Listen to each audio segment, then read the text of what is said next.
I'm Christian Abbott. I'm Nathan Lavender. I'm Sean Abbott. And this is the Red Mist Podcast.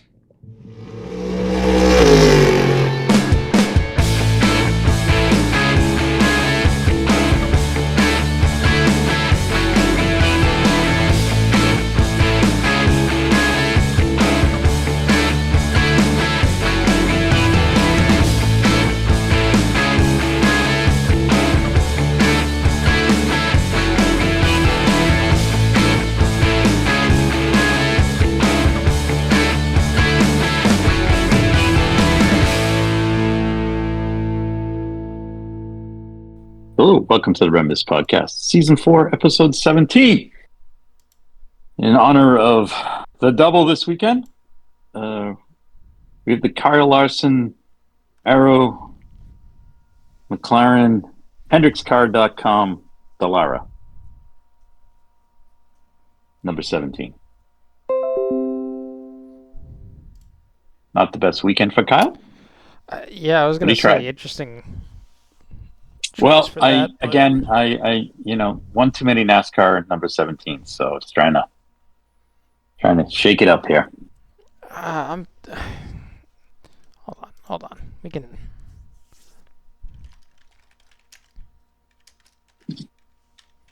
On tonight's episode, we'll talk NASCAR, the World 600, or Coke 600 for you fans. Formula One at Monaco or Monte Carlo.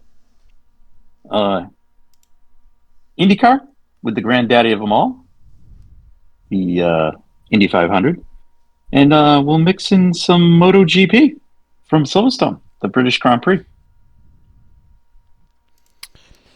Yeah, that works. All right. Christian's looking for something. Yeah, I have a better number 17. You can go with. What's that? Hold on, let me. Where'd it go? Feel free to override. I will override this one. Okay. If it's the number 17 tied Chevy Monte Carlo, I'm going to lose my mind. It's the number 17 Marussia F1 MR03 Jules Bianchi. Oh. Given that we were in Monte Carlo, yes, an appropriate I think that one's better. Charles Leclerc's godfather. Oui. Well, they don't. Do they speak French there? I mean, they're in France, pretty much. No. They separated from France. I know, but that's true. I mean, once you're. So I mean, it's the land of the rich and the elite. Yeah. So. But, anyways, let's just cover the NASCAR race real quick. Coca-Cola 600. Won by the Watermelon Man, Ross Chastain, and Trackhouse Racing. Congrats to them. Ross now qualifies for the playoffs with his win. That's exciting. Win, you're in. Win and in. That's what I've been told. But you could have a crappy season and one win and you're in. Yep. William Byron, the second. Chase Briscoe, third. AJ Allmendinger, fourth. Nate Seidel, bad Brad Keselowski, fifth, even though his team did receive a penalty. Chase Elliott, sixth. Michael McDowell, seventh. Christopher Bell, eighth. Ryan Preece, ninth. And Noah Gragson, 10th.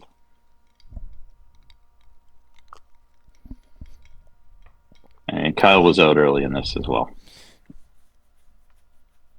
You know, NASCAR's point system kind of feels pretty similar to a TV show. Whose line is it, anyways? Everything's made up. It doesn't matter. You know? Yeah, when you're in, that's all that matters. All right, let's go to England. Let's talk about MotoGP at Silverstone. I thought this was the second best race of the weekend. Okay. I didn't watch the reason, so it's all you. Oh, well. See, I'm really starting to become a fan of MotoGP because I can tell you there's a couple of reasons. First off, these guys are amazing. Yeah. Secondly, the qualifying sessions are bing bang boom. I don't really watch the sprint race because it's kind of, it's like the sprint race in F1. It's like, what? Why? It's just another points thing, and I'm like, it's just, especially in MotoGP, you're putting the riders at risk once more.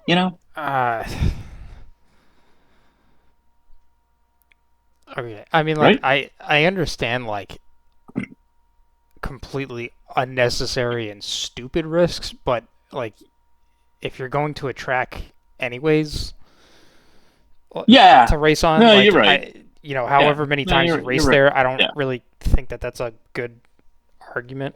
Like, if you were going to take those guys and go to, like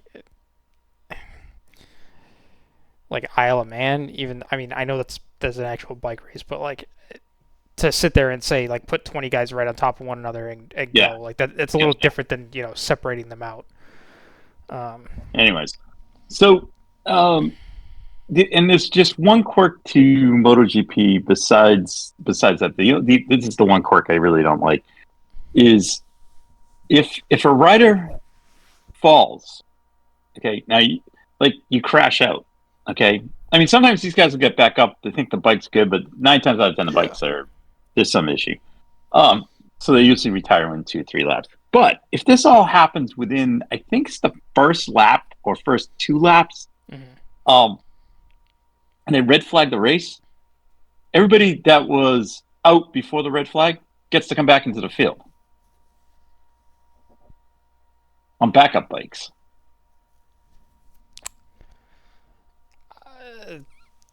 And this is before the first lap finishes?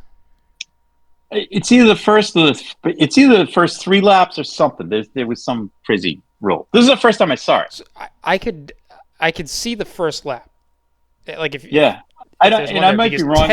Technically, like, the first lap didn't finish. Yeah, I might have to defer to our MotoGP experts, Alex Combs and Hollywood Hemingway. If they're listening, they could dial in. Next week, maybe they could dial in. Anyways, so they had that happen because Alex Marquez crashed out and Marc Marquez crashed out. It's 2 separate incidents. Marquez got to the first corner and just laid the bike over. It was like, oh, and then Mark's like, oh, I got the lead, and then 3 turns later, he's pinwheeling off the bike, and and then next thing you know, we got a red flag, and they have a 30-minute reset, and I'm like, ugh, really? And then we because in that 30 minutes the race would have been over. But anyways, so they reset. It was a little weird track conditions, but the riders but this is the thing I like about MotoGP. You can mix tire compounds on the bike. Yes. Yep. Which I think is fabulous. Well, and you can mix tires in WC as well. I think IMSA, but I haven't really seen. Yeah, have to. Anyways, I'm just gonna let's just stick with what we got here. Yeah. And so the guys that went with the soft tire on the front and the hard on the rear, actually the ones that ended up doing the best and actually ultimately winning the race. And Marco Bezzecchi won on the Aprilia, their first win in at least 5-6 years, with Johann Zarco following up his fabulous win in France, in his home country, 2 weeks ago, followed by Marc Marquez. See, this is where it gets funky. He crashes out, and then he finishes 3rd. Yeah. Okay, so that's the only thing. Minor quirk. I'm not gonna get into it. No. But it was a fun race. There was tons of passing, everything. It was great. Plus, Silverstone was awesome because they were actually able to. They got the cameras like super close to the track, so they had the guys laying it down and stuff. So it was awesome. So, anyways, here we go. Next race up for them is in Aragon. I believe that's Portugal. No, that's Spain. Oh, it's Spain. Oh, they're in Spain, and that's a big week for them. It's been a big 3 weeks for them in Spain. Could be a bigger night. No, it won't be a bigger night because it's not. None of the Spanish clubs are in the Champions League final. So okay, all right. Let's do that. All right, now let's move on to F1, and congratulations to Lando. I honestly, I don't have too much to say about this race. I don't know what your thoughts are. I'll let you. The only thing I was going to say is last week we completely forgot about them having a mandatory two-stop strategy. Two-stop, yeah. Which at first we thought, this will be two-stop during the race. Yeah. Anyways, and we thought this might be good, and it did nothing. It mixed up the midfield. It mixed it up, but like the more you thought about it, like there was a lot of games you could play with it, and that's kind of what happened. Yeah, what happened? Yeah. I'm for how much or how many games that were played. Yep. I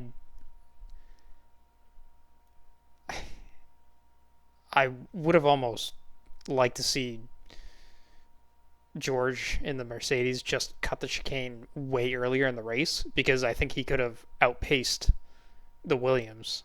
To overcome the 5-second penalty? Gotcha. The drive-through that they had. Yeah, gotcha. Like at the rate they were going, if they thought they had some pace that was better than them, just do it. It's unfortunate that would be the way you go about racing Monaco, but I mean, yeah. I don't have a problem with the race. I have a problem with the cars because not that it was that the racing was much better in F3, but you had a chance to pass just because the size of the cars were that much smaller. And I was curious what the size of everything was nowadays because I mean I've seen historic races around Monaco when they take the old cars and you just look at them on the modern day track and they look tiny.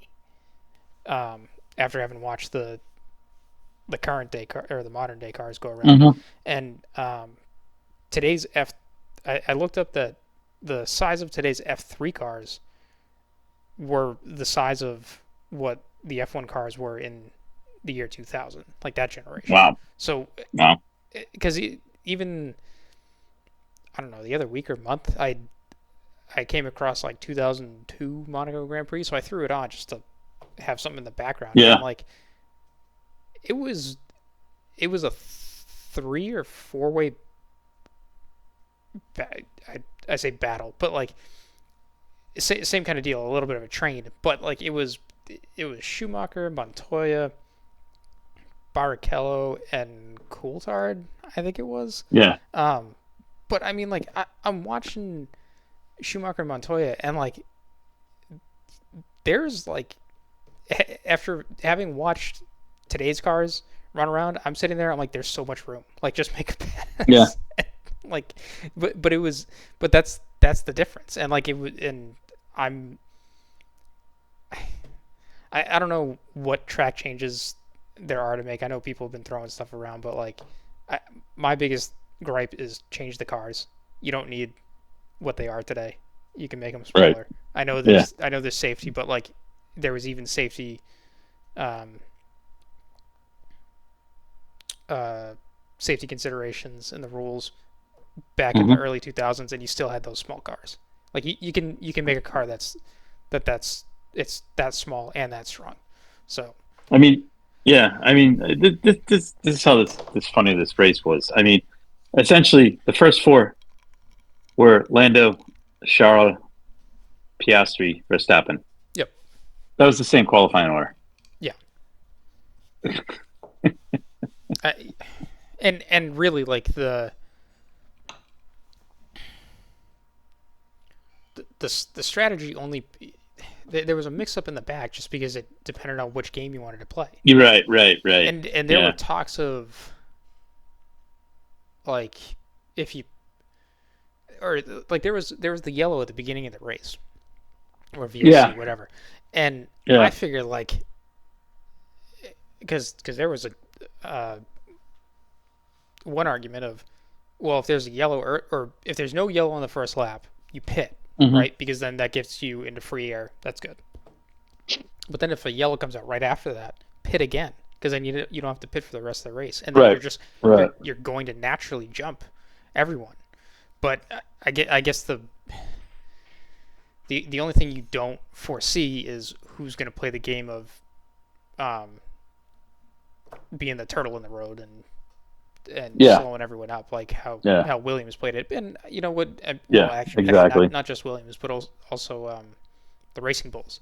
So I mean, props to them. They pulled it off because I mean, is it boring? Sure, but like, is it easy? No. Like you have the whole field barreling down your neck. Like you can't make a mistake. So. Yep. And it's the same deal with Monaco in general. Like, yeah, it's 78 laps that usually turn into a parade, but like it is 78 laps you have to concentrate and not hit a wall. Like that's the other thing that I think a lot of people forget. And it's only because, the cars aren't going the qualifying speeds around during the race, so it's hard to say that like, oh, these guys are pushing when they're, a few seconds off in race pace. I mean, outside of that, so just to kind of get to some of the other stuff that went on, team of the weekend has to be the Racing Bulls. Mm-hmm. Got a 6th and an 8th. Yep. So congratulations to them. Surprise drive has to be Esteban Ocon. Yeah. Finishing 7th. Get some more points for Haas. Berman finished 12th. Wasn't bad because he finished behind Russell and behind Carlos Sainz. So that was behind the two. The two Williams finished 9th and 10th. Right. So yeah, I mean those were my surprises. I thought Hadjar did a great job all weekend. So yeah, really starting to solidify himself as an F1 driver, I think. And Ocon, well done. Mm-hmm. And congrats to Lawson's. I mean, seriously.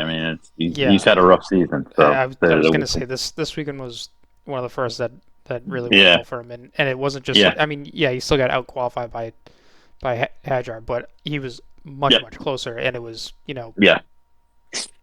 a better contention of like, well, one could get treatment over the other. But even if Lawson didn't get points this weekend, I know we wouldn't have it to his name, but like. The points that Hadjar got were very much due to Lawson's driving. So like that was a huge team game and really good stuff there. Okay, let's just take a quick peek at the Alonso. Yeah, just an honorary mention. Great drive, would have had a great result, but the car just crapped itself, and he still remains pointless on the season. Yeah, it's unfortunate. So, but Hadjar has now overtaken Stroll for 10th in the standings. Oh, thank God. Anyways, I was just it's where I was going next to the points. Honestly, like once again, damage control for Max because the points winner did not the points leader did not win, so Max is 25 behind instead of 22. So he only lost 3 there. He's 22 behind Norris. So, again, he's in striking distance. Yep. And McLaren's got to fix that. McLaren has to make a decision at some point what they're going to do because, it's like 2 bad races on their end, and he's right in the middle of it. I mean, he's in the middle of it now. But I was going to say. So. And I mean, even at. I think at this point last season, it was like I think the point situation or gap between Max and whoever was in second at the time was like around the same mark. Yeah. But I think I just have a lot more optimism of Max being able to catch Then these guys either to one hold. of the McLarens, then if it was the other way around, Yeah. No, I agree. I just, it's just this is, and the thing is, like, I think we went into this weekend. I don't think Max was overly. The only way Max was going to win this race, honestly, was if he got pole. Yeah. Okay. If he finished on the front row, the question was, does he make a move into turn one? I don't know. I mean, he could force the issue, and then it's like, then you can spend the whole day backing up the train, basically, right? But the only way he was going to win this race, this track is basically whoever gets the lead is going to lead it, and that's exactly what happened. There was no mechanical error or anything like that, so that's all fine. So the question is now, what happens the next few races? Where is the Red Bull in comparison to the McLaren? That's the question. Yeah. I mean, we are 8 races in now. Yeah, and we'll find out this weekend. So we get Spain, and then we go to Canada. Now we go to Austria, and that is a Red Bull hotspot, right? Yeah, but McLaren was right with them last year. Yeah, no, I know, but I'm just saying again, I mean, if it rains in Canada, okay, maybe Max has an advantage there. I just don't know. I think McLaren's going to romp in Spain. That's just my opinion, but we shall see. Why don't we just go quickly back and take a look at the points? Bear with me 1 second. Oscar's leading, as I said. Lando second.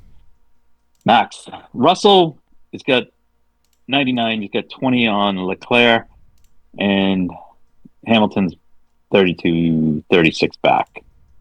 And then Kimi. So, well, I mean, right now Mercedes is on kind of a. Well, they finished. Did they finish third in Imola? Did George finish third in Imola? We are checking.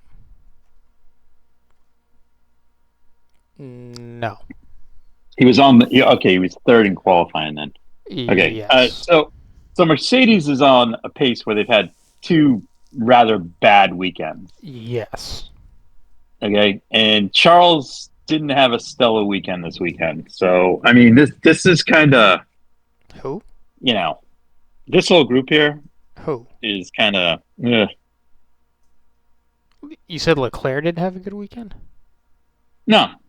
Oh, I mean, he did, but it seemed frustrating for him. That's all. At Monaco? Yeah. He finished second. I know he finished second, but I think he was frustrated throughout the weekend. I think. Yeah, but this is the closest that they've been to a win. Like I know. Well, no, how dare you? Lewis got a win in the sprint qualifying. Oh, please give me great actual win. Let's not pity points. God. I don't know. This middle group is got to sort it out. Well, actually, China's kind of a sour taste because it's questionable if that car was even legal because they got disqualified in the Grand Prix. Right. All right. If anything, Ferrari has had two really good weekends. Better weekends. Yeah. I know the qualifying at Imola didn't go to plan, but like the race pace was there. So if they can put the qualifying speed together, that'd be.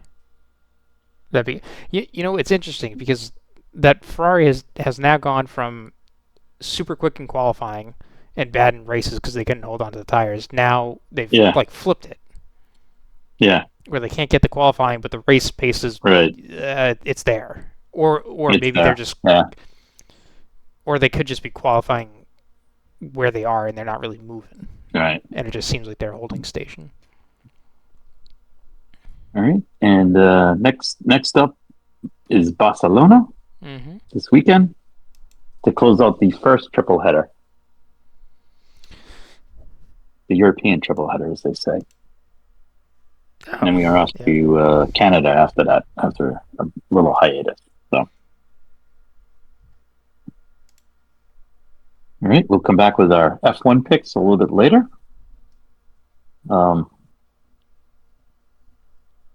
NASCAR's in Nashville this weekend, just so you know. You want to tune in? Okay. Okay.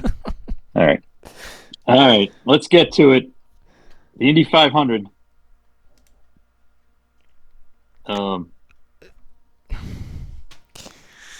You go ahead.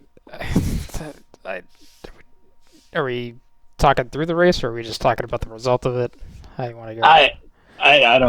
I'll leave it to you to take us there. Okay.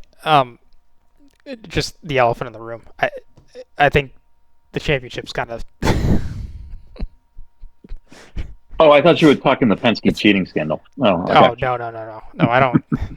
I don't care about that. The race was karma enough for them. Yeah. No, it was. So. It was. Palou is on such a different level right now. It's ridiculous. And yeah. The question is, after this race, this upcoming weekend's Detroit, and usually, there's the Indy 500 winner hangover. I don't think that's gonna. I don't think that's gonna. That might not happen. Yeah. I'm not gonna pick him because I think I'm gonna jinx him if I do that. But no. But I have zero reason to really pick against him. This was the typical hang around, stay out of trouble. Yeah. Stay towards the front, which he did. Put himself in position. With that group, which was actually being led by Ryan Hunter-Reay, who had an amazing race. Yes, and until that, unfortunately, they pitted one lap too late. Had they pit one lap sooner, you'd be talking Ryan Hunter-Reay, 2-time winner. In all honesty. Well, didn't he have an issue? They on the last pitch stop, they went one lap too many and basically were out of gas. They ran it dry. Oh, I thought they were. Nope, they ran it dry. Something else. Nope, they ran it dry. And so by running it dry, what they mean is whatever fuel was in the plumbing was completely out. And there was in order to recycle it, there was nothing that could go back through the pump to get it to fire up, and that's why they had to do it. So that was what happened. All right, I gotcha. Yeah, it's unfortunate, and when you run it dry in an IndyCar, it's a process. It's not well, because like a sports car, you can take the cover off and all that. In IndyCar, you got to really muck around with it. Yeah, because even if they pitted one lap earlier, they were looking really good, just on fuel alone. I was really kind of baffled at the broadcasting that they didn't pick up on that because, I was sitting there watching I ended up I muted the TV and I pulled up the live timing and scoring, because one, I was curious on strategies and where everyone had pit and whatnot because we were getting into that, especially in the second half of the race. But two, also I couldn't see half the leader or half the scoreboard, so I wanted to know where other guys were in the race because there was so many guys I thought were just irrelevant. You just didn't even know that there were 20 other cars in the race. So I don't think I ever heard a peep of willpower. Dixon had his issues, so he dropped back. But even just any of those guys in the midfield,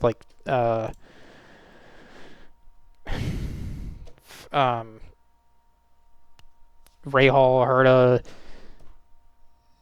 Siegel, Castroneves, Daly after he dropped back a little bit. He's eighth, but really all the guys in the back, you just didn't hear. You didn't get to see at least any progress that they might have made or lost, for that fact, depending on which driver you're there cheering for. Even Larson for most of the race. I didn't know where he was, and then until he had his incident. Yeah. You know, that was But no. To kind of rep into that. So, anyways, I was watching the timing and scoring, and I saw, you know, the three drivers of Ryan Hunter-Reay, Marcus Ericsson, and might have been Ilott or Lundgaard. Anyways, those guys were really good on fuel, and the broadcasters were like, oh, like, you know, the Palou and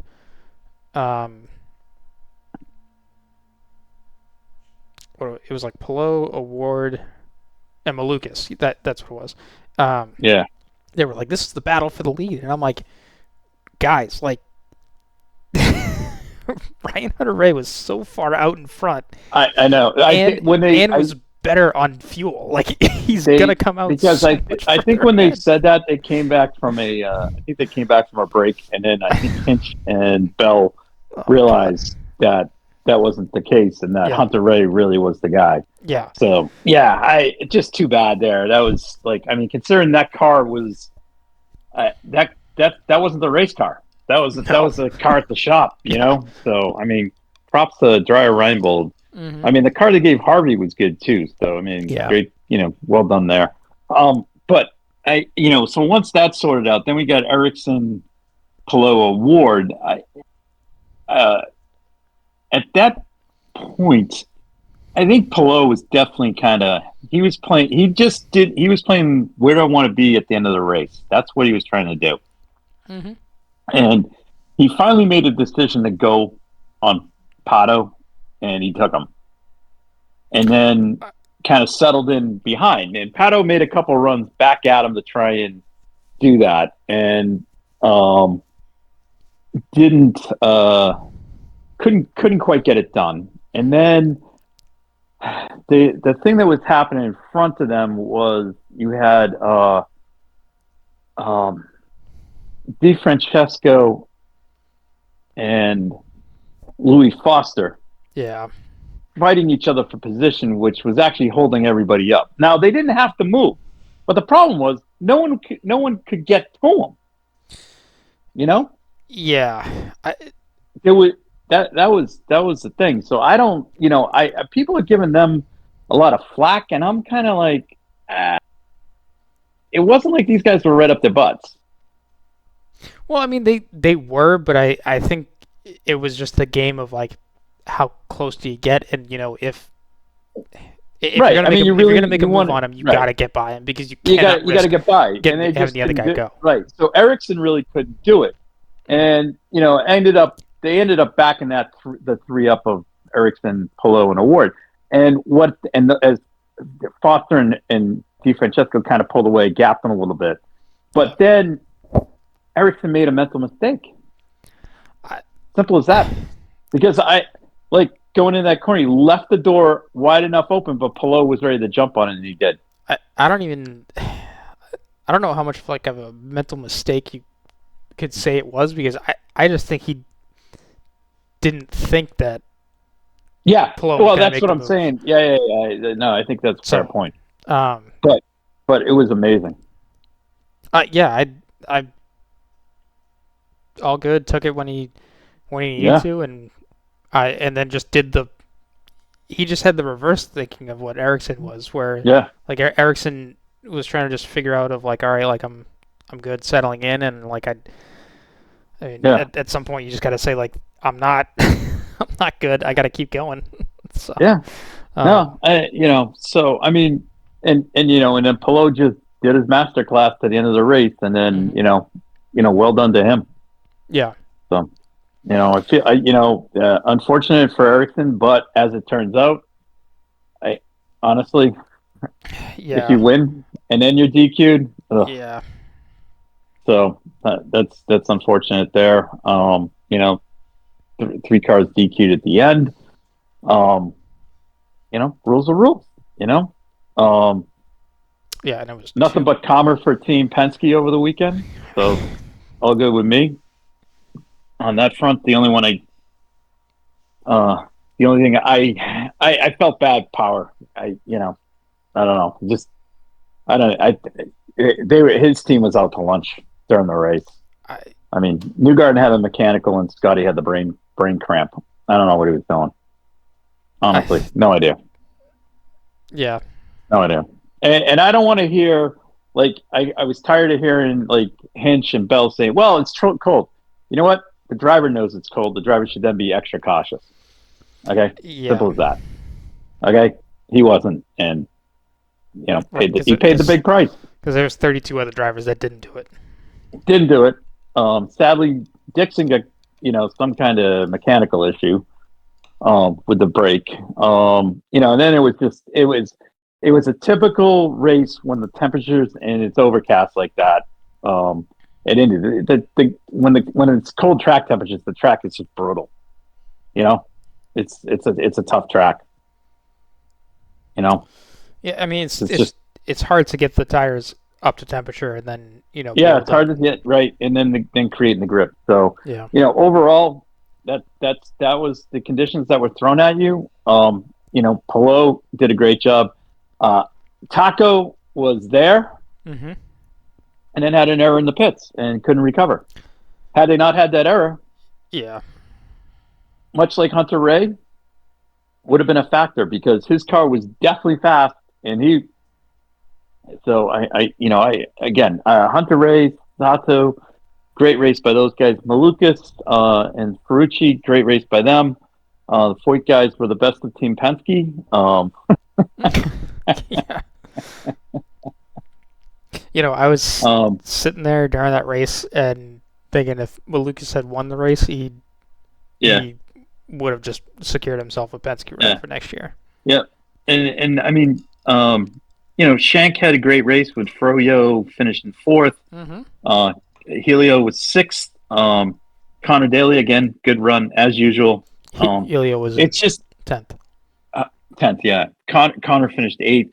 The thing with Connor is, if he's with a good team, the mistakes that happen with these small teams that he runs with don't happen. It just puts him in a better spot, Right. But the kid drives that race with his heart out, so good on him. Mm-hmm. Rasmussen, the Christians finished 6th and 7th. Rasmussen and Lundgaard. Taco was 9th. So I thought that was good. Props to DeFrancesco and Foster finishing 11th and 12th. Good job by them.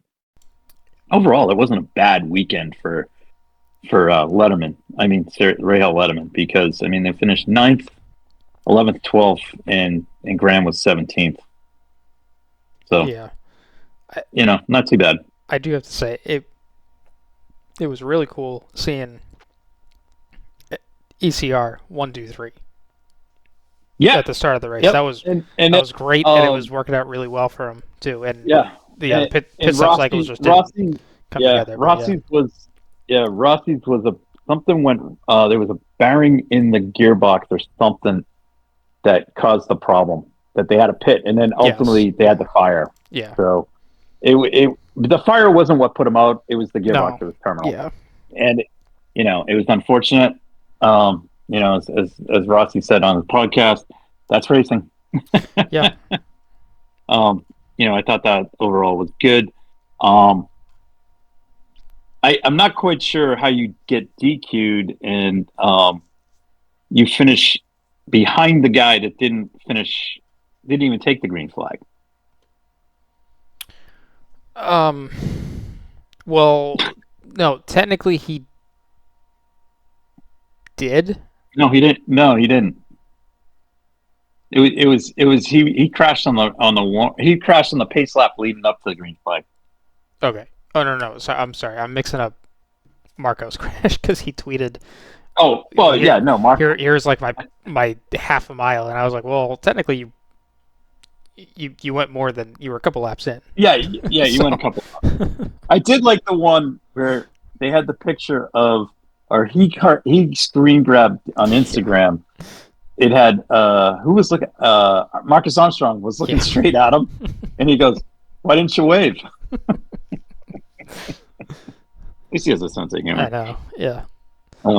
But other than that, I mean, yeah, I mean, it was just, and then, I mean, Schwartzman got the race off to a clean start, unlike somebody, you know, I at some point something was going to catch up to him, and it was, just the entry into the pit lane, Well, and we into the pit box, and we talked about that. Yeah, we were saying too, like if Prema's going to lose this race, it's going to be in the pits. Yeah. Yeah. So and not. I didn't think he was going to like clean his team out, but I thought he would have done what Sato did, where you just lock up and go 6 feet forward or whatever, or they're just slow with a tire change for whatever reason because there's a nut jam or something like that, or even entering pit lane and blow the pit speed line, which if anyone hasn't seen it, Palou's last pit stop entry or second to last one, whichever one it was. Yeah. That was. Yeah. That was impressive. Yeah. Bunch of guys had a bunch of those. So yeah. Unfortunately, again, track conditions. That's what happened. Mm-hmm. All right. I thought the race was entertaining and no issue. So it was slow. I'll say it was hard to because it wasn't.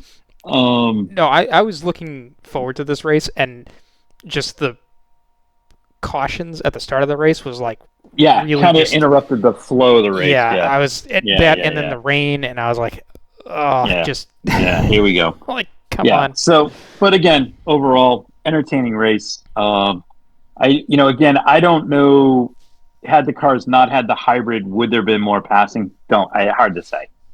I mean, the extra weight is definitely doing something to the cars. So, the question there is, well, I think there could be an argument for there being just as much or less, because without the hybrid, you're going on however many years of the same car that everyone was pretty much in the same set of window. So you don't really have much more than the guy in front of you or behind you. So it's all tough to say. Yep. All right, and on to Detroit. So that's this weekend. Just cruising through. Actually, not too much in the world of news this week. Things are kind of heading to a very busy June. Let's put it that way. Yeah, very, very busy. All right, so why don't we get our picks in? Alrighty. This weekend we have IndyCar on the mean streets of Detroit and F1 in Barcelona. I will go first for F1 if you don't mind. Okay. I am going to go. I'm looking for Oscar to rebound, Lando to finish second, and it's going to be a snooze fest. Verstappen third. My dark horse will be Carlos Sainz.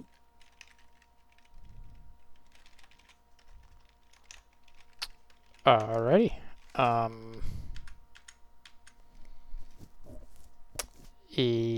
I'll take Lando to win. Okay. Piastri second, and I'm going to just say Sainz gets on the podium. Ooh, straight up. Like that. I like that. Is Max your dark horse?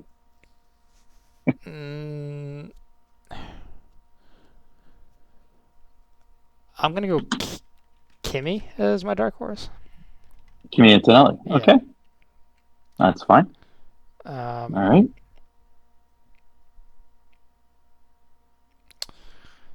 Nate, man, he loves the Spanish and is looking for a rebound for Alonso to take the win in the home country. Okay. That'd be amazing. Is it an Aston one too? No, he's got Aston 1-3, so there's your third place there. Stroll makes the podium. Questionable there, but he's going to go with LeClerc in second, though. In second. So And Fred, Charlotte, and Lance. Yeah, and his dark horse is Esteban Ocon, his countryman. Okay, that's fine. Although who's been on is had a nice showing. Yep, he certainly has. All right. Let's go to the main streets of Detroit. Yeah. We're only IndyCar. We picked the winner, right? And the dark horse. Yeah, it's just the winner and the dark horse. Indy 500, okay. we do 3 or 4. Right. Yeah. But big race, like it's way different. Okay. So I am gonna go. Hello, Palou. He's on a roll. Again, I have one reason why not to pick him, and that's just to not curse him. Okay. Who's your dark horse? My dark horse. This is gonna be awesome. It's gonna be Colton Herta. All right. If Andretti's are dark horses, then I'm gonna take Kirkwood. Okay. Because he's been the only one to dethrone Palou, and it was on a street course. As a dark horse? Yeah. And who are you taking to win? Scott Dixon. He's gonna go back to back on the streets of Detroit. All right. Yep. No, that's fair. Nate, WG Di Francesco fan club president Nate. Well, yeah, Di Francesco is his dark horse. Dark horse, and once again that he's picking Santino Ferrucci as his winner? Oh man, I get the AJ Foyt love, but I mean, man, yeah. In all reality, it's probably going to be Lucas that wins. Who? But Lucas. Oh yeah, I know. But anyways, but it was a fun weekend, busy with the racing. So I have another busy one this weekend. So we'll see what happens. The one thing that did come out this past weekend, that kind of flew under the radar was the schedule for the 24 Hours of Le Mans. I did not see this. So they've released the event schedule, and it has... Oh my God, where did it go? I don't know. I don't have it. It had the support series that were going to be there. The Road to Le Mans series was one of them. Yeah. The Mustang Challenge is going to be another one. And there's 2 more. Why? Is there a Porsche? I think it's a Porsche Cup. Yes, it's Porsche Cup. That's the other one. And the unfortunate thing is that there's no VW Fun Cup this year. No, there's not, which is a little sad, but that's that is completely tragic. It was very, very good though. So yeah, that's going on, and this. Oh well, we can talk about this next week because scrutineering is next Friday. Yeah, I know. We're getting into it. So, it's crazy. And crazy. I'll be a little bit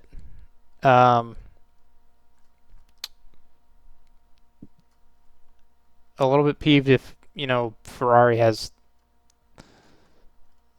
the most favorable BOP, but yeah, I mean, we'll see what happens. It's sports car racing. What are you gonna do? Yeah, what are you gonna do?